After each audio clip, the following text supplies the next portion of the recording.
Avatar ఈ cinema తీయాలని James Cameron అనుకున్నప్పుడు ఆయన తన కళకు తెరపై ప్రతిరూపంగా తీసుకురావడానికి దాదాపుగా 80,000 కోట్ల రూపాయలు కావాలని అనుకున్నారు. తన విజన్ను నమ్మి అనేక కంపెనీలు అవతార్ ప్రొడక్షన్లో భాగమయ్యాయి. దాని రిజల్టే ఇప్పటివరకు అవతార్ 2 పార్ట్లు కలిపి దాదాపు 4,36,000 కోట్ల రూపాయల కలెక్షన్లను ప్రపంచవ్యాప్తంగా అవతార్ సాధించింది. ఏకంగా 100 దేశాల్లో 160 భాషల్లో ఇప్పుడు 3వ పార్ట్ అయిన అవతార్ ఫైర్ అండ్ యాష్ రిలీజ్కి రెడీ అయిపోతుంది. దాదాపు ముఖేష్ అంబానీ ఆస్తి అంత కలెక్షన్లు సంపాదించిన అవతార్ సినిమా కేవలం డబ్బులు సాధిస్తోంది కాబట్టే గొప్ప సినిమానా, లేదా ఇప్పటి వరకు ప్రపంచ సినిమా చరిత్ర చూడని గ్రాఫిక్స్ను చూపిస్తోంది కాబట్టి ఫేమస్ అయ్యాయా? సమాధానం ఆ రెండూ కాదు. మూడో విషయం కూడా ఉంది ఒకటి. అదే అసలు అవతార్ను ఎందుకు అందరూ తప్పనిసరిగా చూడాల్సిన సినిమానో చెబుతోంది. ఈ వారం Hollywood insider Avatar special.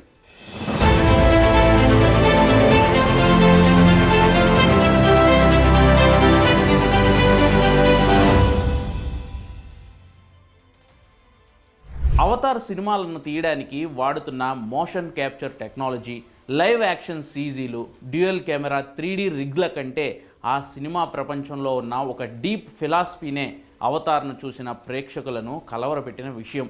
2009లో Avatar మొదటి పార్ట్ రిలీజ్ అయినప్పుడు ఈ సినిమాని చూసిన వాళ్ళంతా ఒక షాకింగ్ ఎమోషన్కి లోనయ్యారు. ఓవర్వెల్మ్డ్ స్టేట్లోకి వెళ్ళిపోయారు. పోస్ట్ అవతార్ డిప్రెషన్ సిండ్రోమ్ అని అప్పట్లో ఓ పదాన్ని కాయిన్ కూడా చేశారు. అంటే చాలామంది అవతార్ సినిమా జరిగిన ఆ పండోరా లోకంలో నుంచి బయటకు రాలేకపోయారట. దీనికి ఒక రీజన్ ఉంది. టెక్నాలజీ మాత్రమే ఈ ప్రపంచాన్ని ముందుకు తీసుకువెళ్ళలేదని, మానవత్వం తెలివితేటలను అతి జాగ్రత్తగా బాధ్యతగా వాడితేనే ఈ ప్రపంచం అభివృద్ధి వైపు నడవగలదనే చేదు నిజాన్ని అవతార్ సినిమాలో చూపించారు.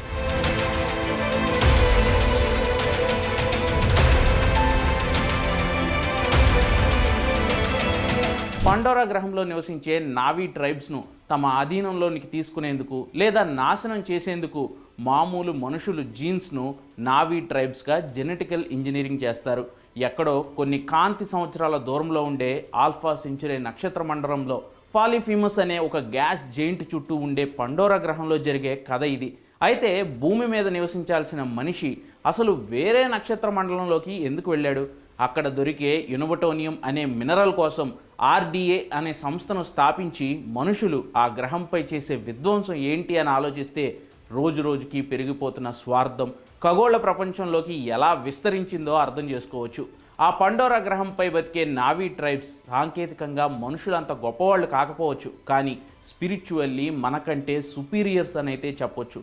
ఎందుకంటే మనలా వాళ్ళు ప్రకృతిని వాడుకోరు, ప్రకృతితో కలిసి జీవిస్తారు. వేటకు వెళ్ళి ఆహారం కోసం ఏదైనా జంతువుని చంపినా ఆ జంతువు ఆత్మ శాంతించాలని వెంటనే ప్రార్థిస్తారు. అక్కడ చెట్లను కేవలం కొయ్య దొంగల్లా చూడరు. వాళ్ళు తమ పూర్వీకులు తమతో మాట్లాడే ఓ జ్ఞాపకంగా భావిస్తారు.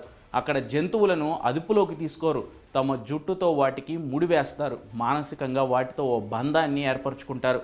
అక్కడ నావీ ట్రైబ్స్ ఎవరికైనా దూరం అవ్వాలి అంటే ICU అని చెప్తారు. ICU యువర్ సోల్ అని, your history, your pain, your existence అని అర్థం.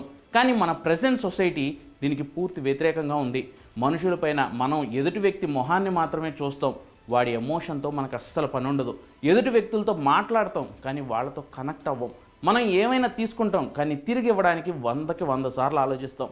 ఇలాంటి మైల్యూట్ డీటెయిల్స్తో జేమ్స్ క్యామరూన్ మనం మనుషులుగా ఇక్కడ భూమిపై ఎంతటి విధ్వంసానికి పాల్పడుతున్నామో, మన చుట్టూ ఈ నేచర్ ఉచితంగా ఇస్తున్న వనరులన్నీ ఎంత టేకెన్ ఫర్ గ్రాంటెడ్గా తీసుకుంటున్నామో చాచి పెట్టి కొట్టినట్లు అవతార్ సినిమాతో చూపించారు. మీరు గమనిస్తే అవతార్లో చూపించే పండోరా గ్రహం మొత్తం కూడా భూమిలానే ఉంటుంది. అక్కడ పెరిగే ప్రతి మొక్క, ప్రతి జంతువు, గాల్లో ఎగిరే ప్రతి పెద్ద పక్షి ఏదో ర్యాండమ్గా జేమ్స్ క్యామరూన్ క్రియేట్ చేసి పెట్టినవి కాదు. అన్నీ అచ్చం భూమి మీద ఎప్పుడో చూసినవే, ఆల్రెడీ చూస్తున్నవే. మనిషి స్వార్థం, పెత్తందారీతత్వం అలవాటు లేని భూమి లాంటి గ్రహానికి ప్రతిరూపమే ఆ పండోరా గ్రహం.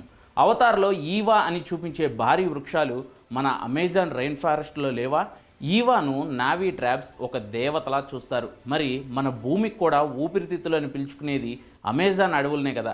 భూమి మీద విచ్చలవిడిగా విడుదలయ్యే కర్బన ఉద్గారాలన్నీ పీల్చుకుని మనకి ఆక్సిజన్ను విడుదల చేసి బతికిస్తున్నది ఆ అమెజాన్ అడవులే కదా. అవతార్లో చూపిస్తారు కదా, చెట్ల వేర్లు అన్నీ అక్కడ మనుషులతో ఓ రకమైన బంధాన్ని ఏర్పరచుకున్నట్లు ఉంటాయి. అలానే భూమి మీద కూడా మనకు చెట్లు ఓ నెట్వర్క్ని ఏర్పరచుకున్నాయని మీకు తెలుసా? మైసీలియం అని పిలుచుకునే మైక్రోబియల్ నెట్వర్క్తో చెట్లన్నీ తమ చుట్టుపక్కల ఉన్న ప్రకృతితో కనెక్ట్ అయి ఉంటాయి. ఇది సైంటిఫికల్లీ ప్రూవ్డ్ కూడా.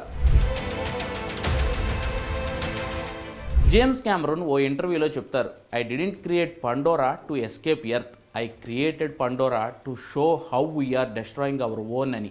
ఈ భూమి లేకపోయినా పండోరా లాంటి గ్రహాలు ఉంటాయని క్యామరూన్ చెప్పట్లేదు. మనిషి తన చేతుల్లో ఉన్న ప్రకృతి వనరులను స్వార్థంతో ఎలా ధ్వంసం చేసుకుంటున్నాడో చూపించడానికి పండోరా అనే గ్రహాన్ని క్రియేట్ చేశానని జేమ్స్ క్యామరూన్ చాలాసార్లు చెప్పారు. అమెరికా ఇప్పుడు పడుతున్న బాధ ఏంటి? బయట వ్యక్తులు అందరూ వచ్చేసి అమెరికాని ఆక్రమించేశారు, ఇక్కడ మాకంటూ ఏం లేకుండా పోయాయి అనేక ట్రంప్ లాంటి అధ్యక్షుడు అమెరికా ఫస్ట్ అని టారిఫ్ల మోత మోగిస్తున్నారు మిగిలిన దేశాల మీద. భారత్లో అటవీ ప్రాంతాలను ధ్వంసం చేస్తూ ఎన్ని మైనింగ్ కంపెనీలు చెలరేగిపోతున్నాయి. భారత్ లాంటి ఎన్ని దేశాలపై బ్రిటిష్ మొదలైన యూరోపియన్ దేశాలు అరాచకాలని వందల ఏళ్ల పాటు కొనసాగించాయి. ఇవన్నీ కూడా అవతార్ సినిమాలో మనం చూసినవే కదా. మరి ఇవన్నీ భూమి మీద కూడా జరుగుతున్నాయి. అక్కడ ఉనబటోనియం లాంటి మెటీరియల్స్ కోసం, మినరల్స్ కోసం కొట్టుకుంటుంటే మన భూమి మీద ఆయిల్ అని, బంగారం కోసమని, భూమి కోసమని అనేక దేశాలు కొట్టుకుంటూనే ఉన్నాయిగా. ఆ భారీ యుద్ధాలు ఎన్ని వేల ప్రాణాలను తీసుకుంటున్నాయి. అందుకే Avatar didn't predict the future, it exposed the present. అవసరాలకు మించి మనిషి కోరికలు పెరిగితే అది వినాశనానికి దారితీస్తుంది. ప్రకృతికి యజమానులు, అధిపతులు అనేవాళ్ళు ఉండరు. మనం భూమిపై మనుషులు అనేవాళ్ళం జస్ట్ అతిథులు మాత్రమే. ఎంతో గొప్ప సాంకేతికత నీ చేతిలో ఉన్నా కూడా ఎదుటి మనిషితో నువ్వు బంధాన్ని పెంచుకోవాలంటే మాత్రం అది నీలో ఉన్న మానవత్వాన్ని చూపిస్తేనే సాధ్యమవుతుంది. ఇదే అవతార్ సినిమా మనకు చెబుతోంది. అందుకే ప్రేక్షకుల హృదయాల్లో ఆ సిరీస్ నుంచి ఎప్పుడు ఏ సినిమా వచ్చినా కూడా ఓ రకమైన ఎమోషన్ అనేది బయటకు వస్తూ ఉంటుంది.